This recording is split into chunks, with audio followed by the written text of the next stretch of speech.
पिछले एपिसोड में मास्टर सुआ ने यू हाव वांग और सियाओ को सोलबोन दिया था, जहाँ पर कि वे इसे एब्जॉर्ब करने लगे थे। इसके बाद अगले सीन में हम देखते हैं कि वे तीनों अभी भी इसमें बिजी होते हैं और फिर इसके कुछ देर के बाद हम देखते हैं कि यू हाव इसमें कामयाब हो गया था। फिर वो खुश होते हुए कहने लगता है कि मेरी सोल पावर लेवल 30 से आगे चली गई है। जिसके बाद हम देखते हैं कि सियाओ भी लेवल 30 में ब्रेक थ्रू करने में कामयाब हो गई थी और अब इसीलिए वे सभी इस बात से काफी खुश होते हैं। लेकिन तभी अचानक से हम देखते हैं कि यहाँ पर बहुत ही जोरों की हलचल होने लगती है और कोई मास्टर सुआन को आवाज लगाते हुए कहने लगता है कि तुम जल्दी से बाहर आओ। तब इसके वजह से हम देखते हैं कि श्रेक एकेडमी के बाकी सभी लोग भी काफी परेशान हो गए होते हैं और वहीं यू हाव मास्टर मुझसे पूछता है कि यहाँ पर अचानक से ये क्या होने लगा। लेकिन अभी भी हम देखते हैं कि मास्टर मुंह को इसके बारे में कोई भी चिंता नहीं होती, इसीलिए वो यू हाव से भी कहता है कि तुम्हें इसके बारे में परेशान होने की जरूरत नहीं है और इसीलिए मैं चाहता हूँ कि तुम इसे मास्टर सुआन और बाकी लोगों के ऊपर छोड़ दो। तभी हम देखते हैं कि मास्टर सुआन और बाकी लोग इससे डील करने के लिए रेडी हो गए होते हैं और इसीलिए वे सभी जल्दी से फ्लाई करते हुए श्रेक एकेडमी के गेट के सामने आ गए थे। जिसके बाद हम देखते हैं कि यहाँ पर ना मेहनत सेक्टर के बहुत सारे स्टूडेंट आ गए थे, इसीलिए इसे देख श्रेक एकेडमी भी इनका सामना करने के लिए पूरी तरह से रेडी हो गया था, क्योंकि वे इतने आसानी से उनको ऐसा कुछ भी नहीं करने दे सकते थे। तभी हम देखते हैं कि यहाँ पर ना मेहनत सेक्टर का मास्टर भी आ गया था, जिसे देख मास्टर सुबह उसका सामना करने के लिए पूरी तरह से रेडी हो गए होते हैं और इसीलिए वे उससे पूछने लगते हैं कि क्या तुम हमारे साथ में वॉर शुरू करना चाहते हो। लेकिन यह सुनकर ना मेहनत सेक्टर का मास्टर गुस्सा होते हुए कहता है कि तुम ऐसी बकवास बातें करना बंद करो और मैं केवल इतना चाहता हूँ कि तुम जल्दी से मुझे यू हाव को हैंड ओवर कर दो। तब इसके बारे में सुनकर यू हाव भी पूरी तरह से हैरान हो गया था और फिर वो कहता है कि वह तो मेरे लिए आया है। जिसके बाद मास्टर मुंह कहने लगते हैं कि वो नवमेनन सेक्टर का मास्टर है जो कि कभी भी पॉइजन से नहीं मर सकता। फिर वे आगे कहने लगते हैं कि नवमेनन सेक्टर हमेशा से ही काफी डोमिनेटिंग रहा है, लेकिन वे अपने डिसेबल्स के लिए बहुत ही ज्यादा प्रोटेक्टिव होते हैं। और उसके बाद वे यू हाव से बताने लगते हैं कि तुम्हारी स्पिरिचुअल लाइफ तुम्हारी ओरिजिनल मार्शल सोल है और यही वजह है कि वे तुम्हें अपने सेक्टर के मेंबर के रूप में ट्रीट कर रहे हैं। फिर वे बताने लगते हैं कि नवमेनन मार्शल सोल पर उनका रिसर्च स्टॉप पर रहा है, इसीलिए मुझे ऐसा लगता है कि उनके पास में कोई ना कोई तरीका जरूर होगा जिसका यूज करके वे तुम्हारी स्पिरिचुअल लाइफ को फिर से अवेकन कर सकते हैं। तो अब इसके बारे में सुनकर यू हाव भी हैरानी से पूछता है कि क्या सेकेंड अवेकनिंग हो सकती है। तो अब इस पर मास्टर मुंह कहने लगते हैं कि body martial soul ordinary martial art से पूरी तरह अलग होती है, इसीलिए ऐसा हो सकता है कि वो सेकेंड अवेकनिंग के लिए तुम्हारी मदद कर सके, जिसके बाद से तुम्हारे मार्शल सोल का लेवल हायर लेवल में अपग्रेड हो जाएगा और उसी के साथ साथ तुम्हारी ताकत भी बहुत ज्यादा बढ़ जाएगी। लेकिन तभी हम देखते हैं कि नवमेनन सेक्टर के मास्टर ने अपने सोल्डिंग को एक्टिवेट कर लिया था और अब इस तरह से वो मास्टर सुआन का सामना करने के लिए भी रेडी हो जाता है। तब उससे देख मास्टर यू हाव से कहते हैं कि अगर तुम नवमेनन सेक्टर को ज्वाइन करना चाहते हो तो श्रेक एकेडमी तुम्हें इसके लिए एक बार भी नहीं रोकेगा। लेकिन हम देखते हैं कि यू हाव किसी भी कीमत पर श्रेक एकेडमी को नहीं छोड़ना चाहता था, इसलिए वो मास्टर मुंह से कहने लगता है कि श्रेक एकेडमी तो मेरा घर है जबकि थैंक सेक्ट मेरा सेक्ट और इसीलिए मैं कभी भी इसके बारे में अपने डिसीजन को नहीं बदलूंगा। तब इसकी ऐसी बात सुनकर मास्टर मुंह वांग और सियाओ इस बात से काफी खुश हो जाते हैं और मास्टर मुंह कहने लगते हैं कि तुम तो सच में बहुत ही अच्छे हो। लेकिन तभी हम देखते हैं कि मास्टर सुआन ने भी अपने सोल्डिंग को एक्टिवेट कर लिया था और अब इस तरह से वे नवमेनन सेक्टर के मास्टर का सामना करने के लिए रेडी हो गए होते हैं। तभी हम देखते हैं कि नवमेनन सेक्टर का मास्टर इनके ऊपर अटैक करने के लिए आ गया था, इसीलिए इन दोनों के पावर के बीच में बहुत ही शानदार तरीके से टक्कर होने लगती है और फिर हम देखते हैं कि वे दोनों एक दूसरे को बहुत ही शानदार तरीके से टक्कर दे रहे थे।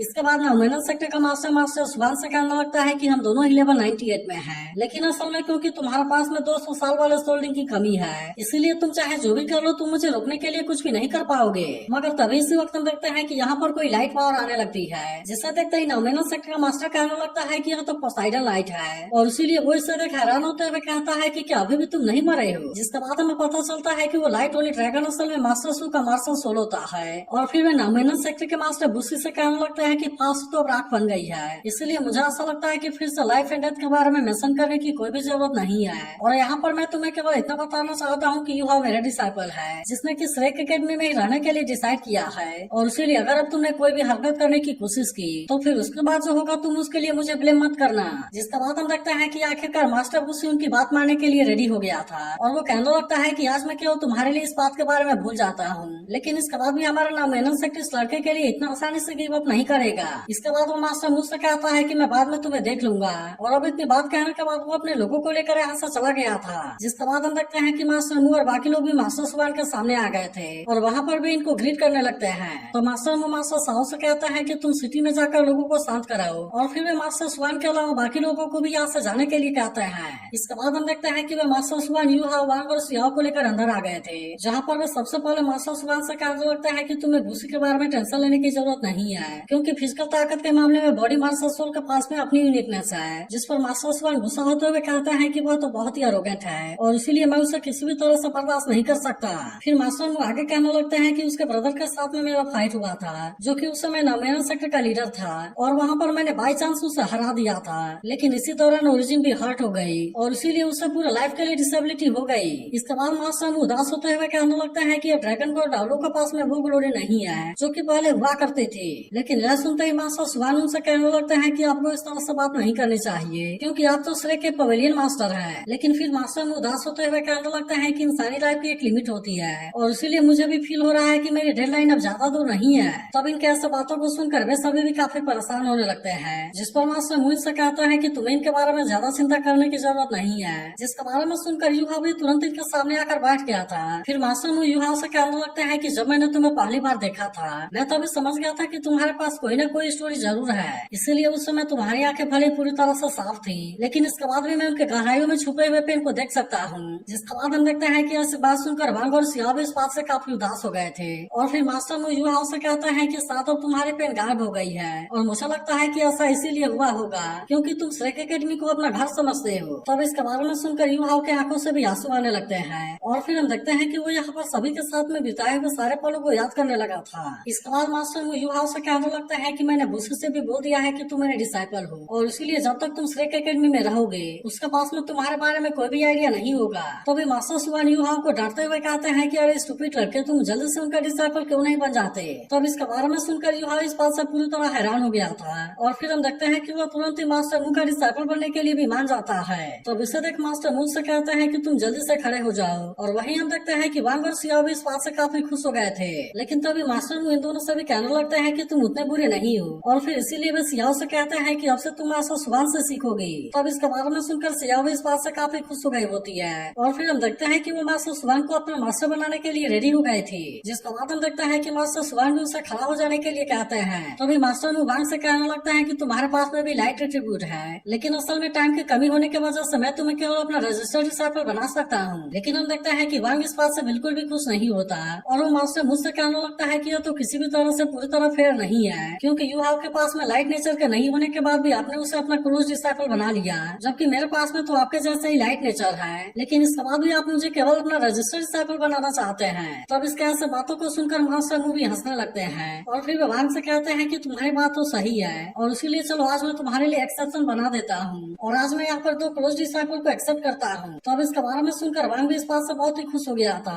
और फिर हम देखते हैं कि वो तुरंत ही मास्टर मुंह को इसके लिए थैंक यू भी कहता है। लेकिन तभी मास्टर मुंह थोड़ा सा सीरियस होते हुए कहता है कि आज का दिन तो बहुत ही स्पेशल लग रहा है, क्योंकि फिर से एक और फ्रेंड यहाँ पर विजिट करने के लिए आ गया है। जिसके बाद हम देखते हैं कि इसके बारे में सुनकर मास्टर सुवान तुरंत ही पता लगाने के लिए बाहर आ गए थे, लेकिन यहाँ पर अभी इनको ज्यादा कुछ दिखाई नहीं दे रहा था और इसीलिए वे तुरंत ही अपने क्लोज पावर का यूज करके अटैक करते हैं। जिसके बाद हमें पता चलता है कि यहाँ एक लेयर के पीछे जिंग होंगचेन छुपा हुआ है, जो कि मास्टर सुवान से कहने लगता है कि क्या यही श्रेय की खातिरदारी है। लेकिन हम देखते हैं कि मास्टर सुवान अभी इसके बारे में उससे कुछ भी नहीं कहते और वे बड़े प्यार के साथ में उसे पोसाइडन हॉल के अंदर इनवाइट करने लगते हैं, जिसे देख जिंग होंगचेन हैरान होता है कि इसने तो बहुत ही आसानी से मुझे पोसाइडन पवेलियन में एंटर करा दिया। लेकिन फिर हमें पता चलता है कि मास्टर मुंह ने मास्टर सुवान से ऐसा करने के लिए बोला है और इसी के साथ उन्होंने कहा था कि नॉर्थ सिटी गेट के बाहर वाले लोगों को देखने के लिए सियान लाइनर को भेज दो, क्योंकि वहाँ जंगल में हमें कुछ न कुछ हासिल जरूर होगा। जिसके बाद अगले सीन में हम देखते हैं कि जिंग होंगचेन मास्टर सुवान के साथ में पोसाइडन पवेलियन के अंदर आ गया था, जहाँ पर वो मास्टर मुझसे कहने लगता है कि वैसे तो आप पोसाइडन पवेलियन के मास्टर हैं, लेकिन फिर भी क्या मैं आपके सरनेम के बारे में जानने की हिम्मत कर सकता हूँ। तब इस पर मास्टर मुझसे कहता है कि मेरा टाइटल ड्रैगन गॉड है, जिसके बारे में सुनकर जिंग होंगचेन को भी समझ में आ जाता है कि आखिरकार मास्टर मुंह कौन है और फिर हम देखते हैं कि वो इनसे अपने भी नाम के बारे में बता देता है। तब इस पर मास्टर मुझसे पूछते हैं कि क्या तुम यहाँ पर जजमेंट स्वॉर्ड को मांगने के लिए आए हो, लेकिन अभी जिंग होंगचेन इसके बारे में कुछ भी नहीं बोलता।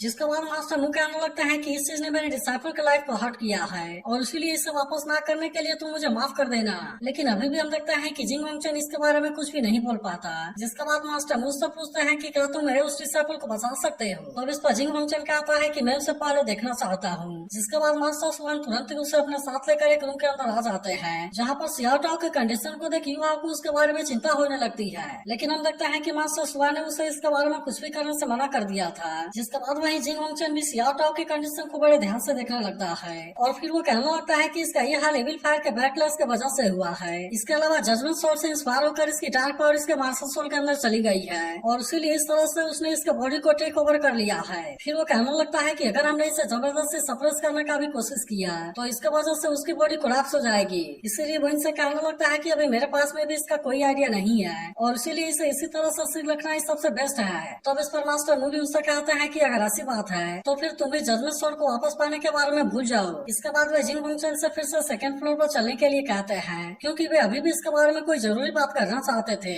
जिसके बाद हम देखते हैं कि आखिरकार जिंग होंगचन को इनकी बात माननी पड़ती है और इसीलिए वो फिर से इनके साथ में बात करने के लिए यहाँ से चला गया था। फिर वहाँ पर वे उससे पूछने लगते हैं क्या तुम बता सकते हो कि पोसाइडन पवेलियन और मिंडी हॉल में कौन ज्यादा ताकतवर है। तब इस पर जिंग होंगचन कहने लगता है कि वैसे तो मैं पोसाइडन पवेलियन के बारे में सब कुछ नहीं जानता और इसीलिए मैं इसके बारे में कमेंट करने की जल्दीबाजी नहीं करूंगा। फिर हम देखते हैं कि वो मास्टर सुवान को एग्जाम्पल के रूप में लेकर बात करने लगता है और फिर वो कहने लगता है कि अगर 100 मीटर के दायरे में फाइट हुआ तो वैसे कंडीशन में मास्टर सुवान उससे जीत जाएंगे, लेकिन अगर इनके बीच के डिस्टेंस को किलोमीटर में बढ़ा दिया जाए तब इस तरह से वो मास्टर सुवान के अटैक से खुद को बहुत ही आसानी से बचा पाएगा। और इसीलिए अगर वो 10,000 मीटर को लेकर बात करे तब ऐसे कंडीशन में वो मास्टर सुवान से बहुत ही आसानी से जीत जाएगा। फिर वो आगे कहने लगता है कि अगर वॉर के बारे में बात किया जाए तो फिर मुझे यकीन है कि इसमें मिंडी हॉल ही जीतेगा। तब इसके ऐसे बात को सुनकर मास्टर सुवान भी इससे थोड़ा सा परेशान होने लगते हैं। जिसके बाद मास्टर मु जिंग होंगचन से कहने लगते हैं कि तुम तो इसके बारे में बहुत ही ज्यादा कॉन्फिडेंट लग रहे हो, लेकिन मुझे ऐसा लगता है कि वॉर में सोल गाइड का एडवांटेज बहुत ही डाउटफुल है क्योंकि मैं एक बार तुम्हारे मिंडी हॉल को विजिट करने के लिए गया हुआ था